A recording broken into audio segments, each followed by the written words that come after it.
இங்க ஹீரோயினுக்கு கல்யாணம் நடக்க போற டைம்ல இவ கல்யாணம் பண்ணிக்க போற பையன் வேற ஒரு பொண்ணை காமிச்சு நான் இவளதான் கல்யாணம் பண்ணிக்க போறேன்னு சொல்றான். இத கேட்ட ஹீரோயினுக்கு பயங்கரமா கோவம் வருது. உடனே அவளோட பவரை யூஸ் பண்ணி ஒரு தங்கப்பாம்பை ஏவி விட்டு அவனை கடிக்க வைக்கிறா. இப்ப அவன் அவனோட உயிரை காப்பாத்திக்கிறதுக்காக ஹீரோயினோட பொண்ணை கொன்னுருவேன்னு சொல்லிட்டு மிரட்டுறான். இப்ப ஹீரோயின் 5 வருஷமா நம்ம லவ் பண்ண பையன் நம்மள இப்படி ஏமாத்திட்டானே அப்படின்னு சொல்லிட்டு ரொம்ப ஃபீல் பண்றா. உடனே அவளோட தலைமுடியெல்லாம் நரைச்சு அவளோட உண்மையான உருவத்துக்கு வந்துடுறா. ஹீரோயினோட இந்த உருவத்தை பார்த்ததும் என்ன விட்டுருன்னு சொல்லிட்டு அவன் கெஞ்சுறான். ஆனா ஹீரோயின் அவனை பயங்கரமா அட்டாக் பண்றா.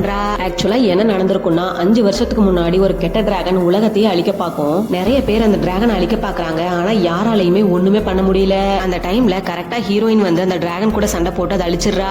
இத பார்த்துட்டு ஹீரோயினோட மாஸ்டர் தலைமை பொறுப்பை ஹீரோயினுக்கு கொடுக்க விரும்புறாங்க.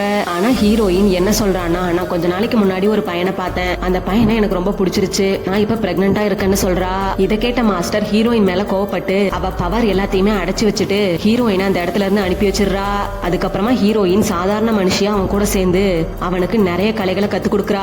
இப்படியே போக 5 வருஷம் கழிச்சு கல்யாணம் பண்ணிக்கலாம் அப்படின்னு நினைக்கும் போதுதான் அவன் இவளை ஏமாத்திட்டு வேற ஒரு பொண்ணை கல்யாணம் பண்ண பாக்குறான். கடைசியா தான் ஹீரோயினுக்கு இவ்வளவு நாளா அவன் இவளை ஏமாத்திருக்கான்னு சொல்லிட்டு தெரிய வருது.